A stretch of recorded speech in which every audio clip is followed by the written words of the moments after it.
अगर आप बॉलीवुड फिल्मों के शौकीन हैं तो आपने अक्षय कुमार की मूवी मिशन मंगल तो जरूर ही देखी होगी और आपको पता होगा कि ये फिल्म एक सच्ची घटना पर आधारित है।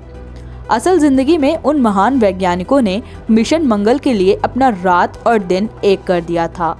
आज के वीडियो में हम आपको उसी मिशन मंगलयान की सच्ची घटना और कई भारतीय वैज्ञानिकों के परिश्रम को दिखाने वाले हैं। तो शुरू करते हैं आज का वीडियो। लेकिन अगर आपने अभी तक हमारे चैनल द इलॉजिकल लैंड को सब्सक्राइब नहीं किया है तो कृपया चैनल को सब्सक्राइब कर बगल बनी बेल आइकन बटन को जरूर दबा दें ताकि हमारे चैनल की सारी अपडेट्स सबसे पहले आप तक पहुंच जाए। बात 24 सितंबर 2014 की है जब मिशन मंगलयान की सफलता के साथ भारत ने एक ऐतिहासिक के पन्नों में अपना नाम दर्ज करा लिया था। इस मिशन को इसरो द्वारा 5 नवंबर 2013 को PSLV-C25 रॉकेट पर लॉन्च किया गया था। लोगों का मानना है कि मिशन मंगलयान की सफलता के पीछे पुरुषों से अधिक योगदान महिलाओं का था, जो कि उन लोगों के लिए एक सबक है जो आज भी महिलाओं के अनुभवों, भावनाओं और इच्छाओं को सम्मान नहीं करते हैं। तो चलिए जानते हैं उन महान वैज्ञानिकों के बारे में जिन्होंने भारत को ये ऐतिहासिक जीत दिलाकर भारत को गौरवान्वित किया। चंद्रदाथन तरल प्रणोदन प्रणाली के निदेशक थे। एम रामकृष्ण मंगल मिशन में एक निदेशक थे। इन्होंने PSLV और तरल प्रणोदन प्रणाली के विकास अपनी महत्वपूर्ण भूमिका निभाई थी। नंदिनी हरिनाथ इन्होंने नेविगेशन की उप संचालक निदेशक के रूप में मंगलयान मिशन के सफल होने में एक महत्वपूर्ण भूमिका निभाई थी। मौमिता दत्ता ये मंगलयान मिशन की प्रोजेक्टर मैनेजर थीं। अनुराधा टीके ये इसरो सैटेलाइट सेंटर में जियोसैट कार्यक्रम निदेशक थीं। ऋतु करिधल भी नेविगेशन की उप संचालक निदेशक थीं। के राधाकृष्ण मिशन का नेतृत्व इन्होंने ही किया था।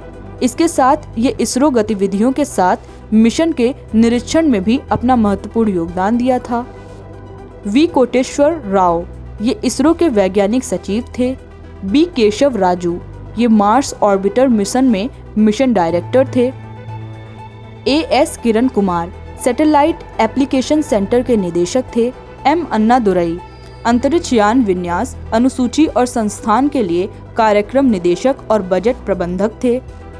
MS पन्नीरसेल्वम मंगलयान मिशन के प्रक्षेपण कार्यक्रम की निगरानी का कार्य इनको ही सौंपा गया था। इसके अलावा ये श्रीहरिकोटा रॉकेट बंदरगाह के मुख्य प्रबंधक भी थे।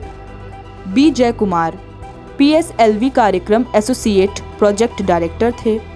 मंगलयान मिशन की सफलता के पीछे ऐसे ही कई और भारतीय वैज्ञानिकों का बहुत महत्वपूर्ण योगदान था और उन्हीं वैज्ञानिकों की बदौलत ही भारत विश्व का पहला ऐसा देश बना जिसने पहले ही कोशिश में मार्स तक पहुंचने में सफलता हासिल की। लेकिन इनमें से कुछ वैज्ञानिकों को इस ऐतिहासिक सफलता के पहले बहुत ही भारी असफलताओं का सामना करना पड़ा था। जी हाँ दोस्तों, दरअसल बात 25 दिसंबर 2010 की, जब भारत का GSLV-F09 चंद्रयान भारत से चांद के लिए उड़ान भर चुका था और इसी उड़ान के साथ हमारे भारतीय वैज्ञानिकों का हौसला और उम्मीदें भी आसमान छू रही थीं। लेकिन चंद्रयान के उड़ान के कुछ मिनट बाद कुछ ऐसा हुआ जिसकी उम्मीद किसी ने नहीं की थी। दरअसल यान में किसी तकनीकी खराबी के कारण यान को नष्ट कर दिया गया, जिसके बाद ये खबर देशी मीडिया से लेकर विदेशी मीडिया तक फैल गई। लेकिन वो कहते हैं ना, अगर सफलताओं से पहले आपकी मुलाकात विफलताओं से हो तो आने वाली सफलता का अलग ही महत्व होता है। और कुछ ऐसा ही हुआ था। इसरो के वैज्ञानिकों के साथ इसरो के वैज्ञानिकों द्वारा बनाया गया चंद्रयान तो नष्ट हो गया, लेकिन यही शुरुआत थी एक ऐसे भारतीय अंतरिक्ष यान की जिसने आज भारत का नाम ऐतिहासिक पन्नों में दर्ज करवा दिया है। भारत का पहला मंगलयान 5 नवंबर 2013 को PSLV-C25 रॉकेट के माध्यम से श्रीहरिकोटा से अपनी उड़ान भर चुका था। मंगलयान के इस ऐतिहासिक उड़ान के बाद इसे सफलतापूर्वक पृथ्वी के ऑर्बिट में स्थापित कर दिया गया, जिसके बाद मंगलयान का मंगल ग्रह तक का ऐतिहासिक सफर शुरू हुआ। पूरे 4 चरणों में इसके ऑर्बिट को बढ़ाया गया और इसे मंगल ग्रह के ऑर्बिट की तरफ भेजा गया। जैसे जैसे मंगलयान अपने लक्ष्य की तरफ बढ़ रहा था, वैसे वैसे इसरो के वैज्ञानिकों की चिंता भी बढ़ रही थी। मंगलयान के मंगल ग्रह ऑर्बिट में प्रवेश करने के कुछ दिन पहले का समय हमारे भारतीय वैज्ञानिकों के लिए बेहद चुनौतीपूर्ण था, क्योंकि यही समय था जब लगभग 300 दिनों से बंद पड़े यान के इंजन को चालू किया जाना था। मंगल ग्रह के ऑर्बिट में दाखिल होने से लगभग 2 दिन पहले यान के इंजन को 4 सेकंड के लिए चलाया गया था, जो कि पूर्णतः सफल रहा और आखिरकार 24 सितंबर 2014 को मंगलयान ने भारत को विश्व का सर्वप्रथम ऐसा देश बना दिया जिसने अपनी पहले ही कोशिश में विफलता नहीं बल्कि सफलता हासिल की है। मंगल ग्रह के ऑर्बिट में सफलतापूर्वक प्रवेश के पश्चात मंगलयान मंगल ग्रह परिक्रमा भी करने लगा। करीब 72 घंटे और 51 मिनट का समय काल लगता है। मिशन मंगलयान की लागत कुल 450 करोड़ रुपए है, जो कि इसे अब तक का सबसे सस्ता और सफल इंटरप्लैनेटरी मिशन बनाता है। वहीं मंगल ग्रह पर भेजे गए नासा के मेवश मार्स ऑर्बिटर की लागत करीब 4700 करोड़ रुपए है। अब तक अन्य ग्रहों की तुलना में मंगल ग्रह पर सबसे अधिक स्पेस मिशंस भेजे गए हैं, लेकिन इनमें से ज्यादातर मिशन असफल ही रहे हैं। मंगल ग्रह पर दुनिया भर के कई देशों ने अब तक लगभग 51 से अधिक मिशन भेजे हैं, लेकिन अब तक लगभग 21 मिशन ही सफल हुए हैं। लेकिन भारतीय मंगलयान ने पहली ही कोशिश में मंगल ग्रह के ऑर्बिट में जाकर भारत को एक ऐतिहासिक जीत दिलाई है।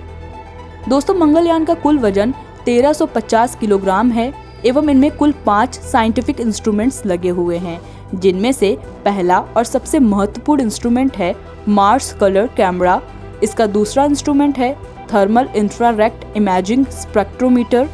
इसके बाद इसका तीसरा इंस्ट्रूमेंट है मीथेन सेंसर फॉर मार्स और इसका चौथा इंस्ट्रूमेंट है लाइमन अल्फा फोटोमीटर और इसका पांचवा और अंतिम इंस्ट्रूमेंट है मार्स एक्सोस्फेरिक न्यूट्रल कंपोजिशन एनालाइजर है। मंगलयान की इस सफलता ने भारत और भारतीय अनुसंधान अंतरिक्ष संगठन के वैज्ञानिकों को गौरवान्वित तो किया ही है, इसके अलावा इस मिशन इसरो ने वैज्ञानिकों को एक नया अनुभव भी दिया है। यही नहीं दोस्तों, भविष्य में इसरो मंगलयान 2 को बनाने के काम में लग चुका है और अगर सब कुछ ठीक ठाक रहा तो इस मिशन को 2024 तक लॉन्च किया जा सकता है। तो दोस्तों, आज के वीडियो में बस इतना ही। अगर वीडियो अच्छी लगी हो तो लाइक, शेयर और कमेंट जरूर करिएगा और अगर आप चैनल पर नए हैं तो चैनल को सब्सक्राइब जरूर करिएगा। वीडियो में अंत तक बने रहने के लिए आप सभी का धन्यवाद।